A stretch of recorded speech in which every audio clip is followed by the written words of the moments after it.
Nggih, ya kuwi Napa, Pak? kuwi meteng tuwek bos kuwi.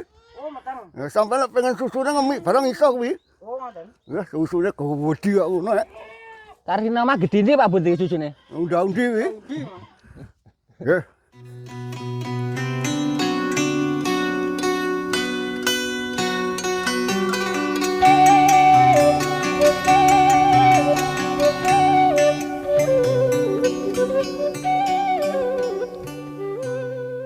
Apa golek wedhus Pak Patu aku iki. Karepmu golek wedhus lanang apa wedok Budi iki? Kangge ngingoni wong loro kalau Pak Tuk. Ya enake ngomong kekoan lah. Oh, ngono. Sing endi Pak Tuk? Kene kancaku kono enek. Enek Pak Tuk? Enek. Wong apik-apik kono tinggal pilih tok iki. Anyar wo. Ganti anyaran iki. Oh, ganti anyaran. Wah, ngendi wonge enek apa ora iki wong iki. Wis.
Bos, mau bos. Waduh sih, oh apik-apik Pak Budi itu sih. Mau.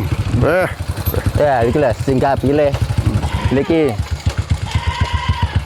Babon sak anake ya nek Pak Budi iki tinggal pilih. Iku lho, kuwi wonge kuwi sampean nganu ya samang petung dhewe. Sir dingu ya iki babon sak anake ya enek. Iki sing meteng. Leser tinggi. Ados wedhus, Pak. Wedhus tinggi kekoan apa dingu? Kekoan. Iki kon yo lanang iki. Ya iki lho Pak Bud teh. Iki cocok iki. Pinten, Pak? Heh? Pinten ngeten? Sampeyan yo 2.500 ora apa-apa. 2.500.000 maksudku kok duwe 2.500. Iki barangnya gede Pak Bud iki. Iya. Iki pantes iki nggih kekoan. Wong 50 barangnya ya cek. Mboten asal kurang to, Pak? Yo kene iki tawa sampeyan ngenyange pira kok kan yo iso panggah.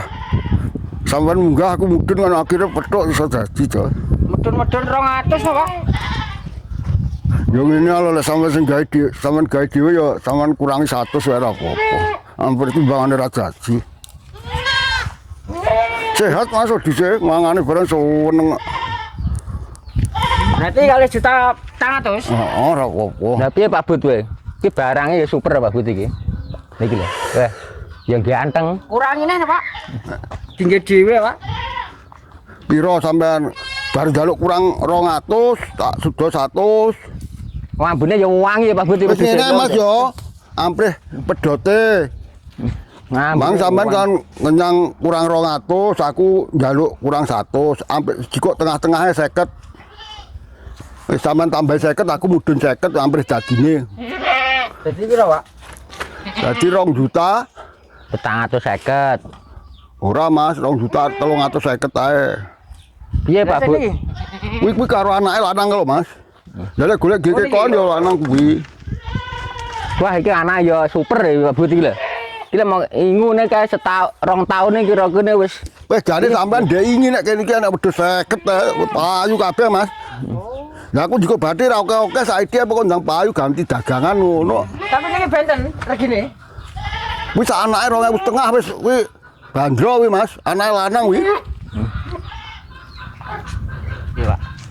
Lah piye sampean Pak Bud? Ajake golek babon sak anake. Engko lek mangke utuh-utuh ya kena sing kuwi dingge slametane, ndiyake kowan apa nggih nganu kan ya. Lah iki ngundang wong 50 barang ya wis sedengan iki. Lanang kita. Heeh. Lah undanganmu sirmu piro iki? Oke. Anake sak kita sak anake to, Pak. Kayak kita babon sana iki lho, wayu-wayu lah nae. Ayo lanang kabeh ki anake loro. Wah, iki lho. Kepala hitam. Weh, iki ya tambar tau Pak iki. Wis iki 3 juta ya anake loro lanang kabeh. Ada wenteng asline Pak Budi. Lah ya apa to? Wenteng po enak asline. Kira sampean piye? Barangnya ya apik tapi regane kan yo gak terlalu mahal ngono lho. Saiki lek jiko bati oke-oke lek ra payu ya malah mambek. Lah saiki ndang ganti dagangan neh. Kelongi kali atus Pak. 2.800.000 kalau betone. Ojo Mas iki anake mare lanang kabeh lho yo. Ra oleh Pak. Bangga ra oleh. Ra oleh. Lah kuwi nek lanangan puali gak gelem ya, Bang. Iki jejingu e. Engko didol yo babone nganggur. Piye Pak Bud e? Enak puelane cocok gak, Bang? Ben cocok kula lek niku. Ketuaan. Tuwek. Iya sampean. Sing anake loro lanang kabeh nyang pira? 2.800.000 kula betone. Wis iki kan mek karek angka-angkaan duwe 200. Nggih. Wis diparuh tuh gedhe 100 sedeng sampean wani ora? Wah, Dadine mantun. aku mudun 100 sampean mundak 100. Pun. Lek angsal ngene iku lho. Beh. Ses Pak dong. Ses. Wah, kira kok gone dukun ora iki nggo. Mboten. Mboten. Wah, ampre kenake aku mbok rokoki ngono. Disku malah tak dom murah. Wis tamat burung barangnya. Sampun. Ya, piye? Nggih kok lho. Lah ngono masa kurang titik karo bolone dhewe masa gak oleh Pak Noni. Mbok nyang pira, Temeng? Walu sing babon sanake kuwi sampean njaluk 3.000. Dinyang Pak Bud 28.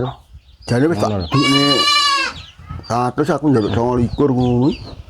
Lah kuwi engko Pak Bud kuwi engko lan kuwi rega samono kuwi engko sampean ngeterne napa dijumuk dhewe Pak No kuwi engko.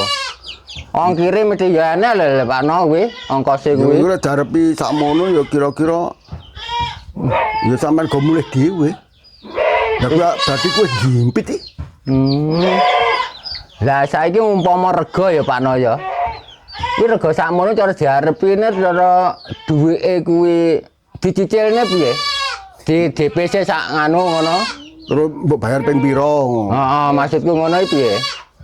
Dipun. Iya ya, aku iso kula aneh pura. Iki uga babon sak anake tok lho Pak No. Karo sing lanang kuwi pisan lho Pak No, masalahe. Engko kira-kira sesasi Pak engko. Iya Pak Bud sampean nih. Ya kurang luwe iki ya 2 mingguan Pak No. Maju mundure 2 minggu tempo Pak No. Nggih, 2 minggu. 2 minggu dadi Saiki babon tanggal 6. sak anake karo lanang kae Karo mau. lanang. Lanange sampean mau njaluk pira 120 to? Heeh. Kena pira Pak Bud meng? Sampean 23 to? 3,5 to Pak. 23,5 karo Nah. Karo sing babon 24. setengah. Loh, kok setengah piye to Pak? Jare sampean deal modone 100 seding. Berarti kan yo 28 to Pak. Edune 1 berarti kan 29 to, Bud. Lah jenengan ngedone 100, kula nedhi 100 kula nggih. 28 to Pak. Iki ya kalah neh aku yo.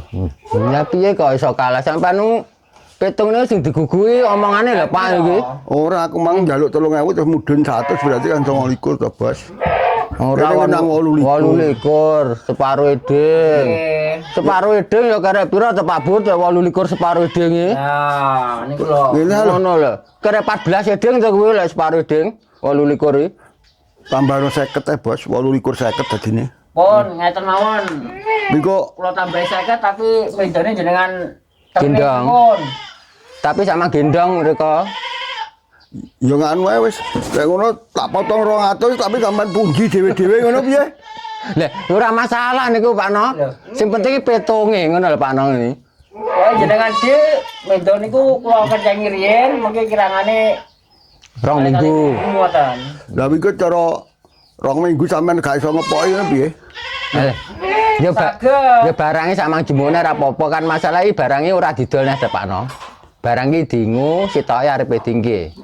Akeh kewan ngono lho. Kan koyo aku ngene iki dhuwit ya mlaku to, Bos. Cara payu ndang tak nggih kulane, kok payu nggih kulane. Lah iya sing 2 minggu kuwi lho pokok jatuh tempone kan 2 minggu ngono lho Pak. Tapi No. 2 minggu mesti beres ya. Mesti beres. Ampun. Umpami kula nyukani yatra niku damel kulaan setunggal kenging. Mengki sisane Sipe separo ngono Pak No. Berarti cara sing lanang kenceng karek karek babon sak anake.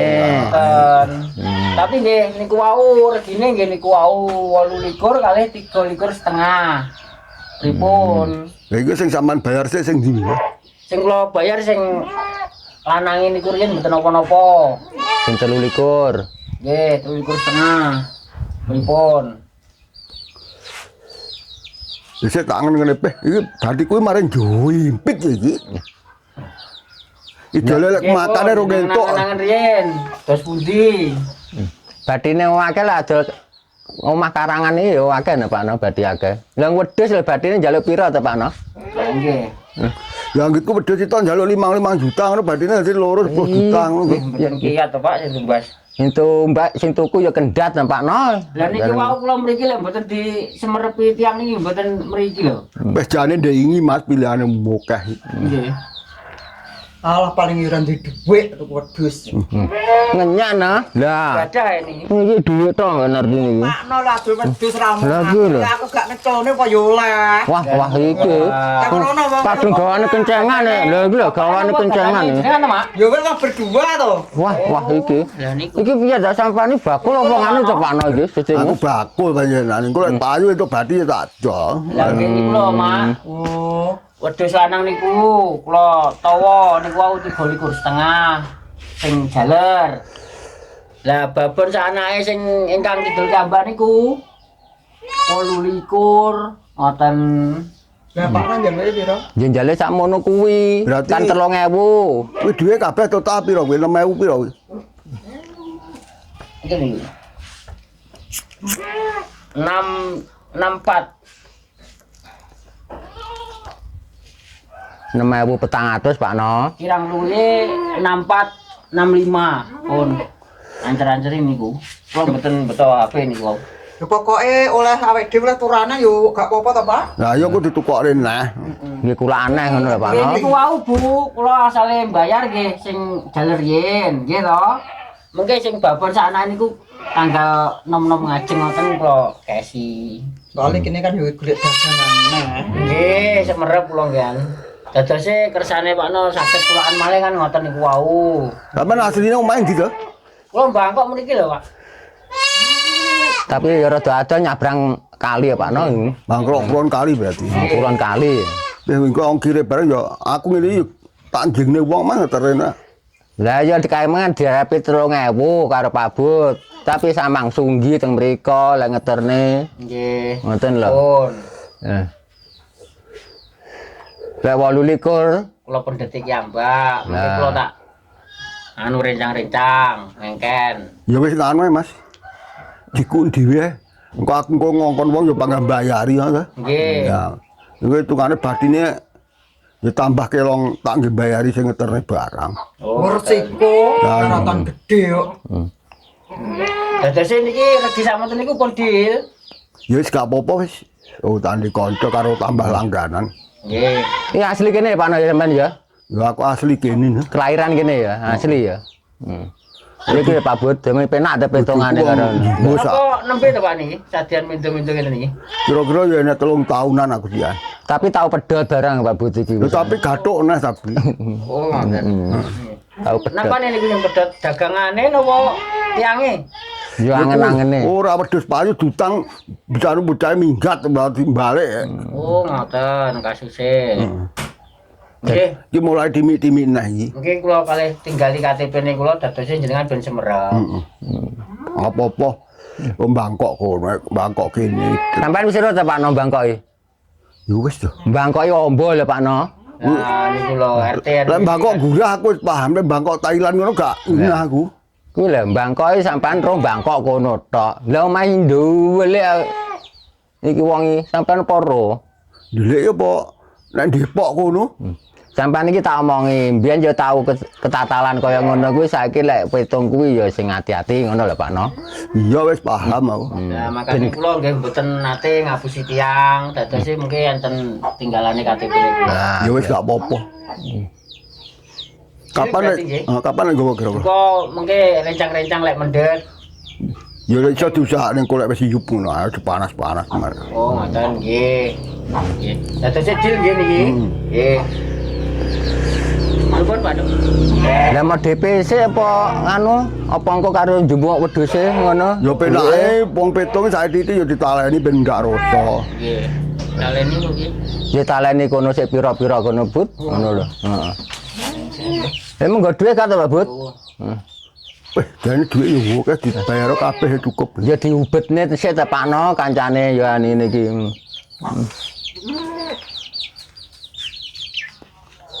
Wangen men dikuan. Niki Pak nggih. Kalau tali niki riyen nggih. Ya, kok kurangane karo diko ngono ya. Nggih, kirangane kali mendhet nggih. Pak Bud wedhus murah deh sakmono. Tenan. Cara gak nek kene apa ya ulah teh wedhus iki Pak Bud. Jan murah. Wong iki. Mbah lek dodolan ya piye kuwi ya. Pun ngoten mawon Pak. Oh iya Kula ya. tinggal, Rin. Ya, dongakne muga-muga sembulur dadi akeh lho ya. Nggih. Napa sareng kula tumuteng landhe mriku? Aku mau nyebar ke warung malah rung tak bayar rek. Oh ngoten. Nggih. Pun matur nuwun Pak. Iya, iya. Apa, Bu? Monggo. Tahunan Pak Bud iki. Wong piye bakul wedhus lho. Ngono kurangane apa ya oleh. Apa rada otok-otok to wong. Lukas lho Mas, iki anake sitoke payu 3.000. Lho, kok murah iram lho, he? Paling rada bentat paling wong iki. Lho ndak wedhus sakmene gedine karo anake mek 3.000 bolong lho, he? Wah iki. Wis bejamu Pak Bud iki. Susune Pak Duk. Heeh. Wis sing tok sing jos iki. Alhamdulillah payu loro pelaris muga-muga nular kancane ndang payu kabeh. Yo, wis. Berarti kena nempur ini tak kekne ndang ganti dagangan.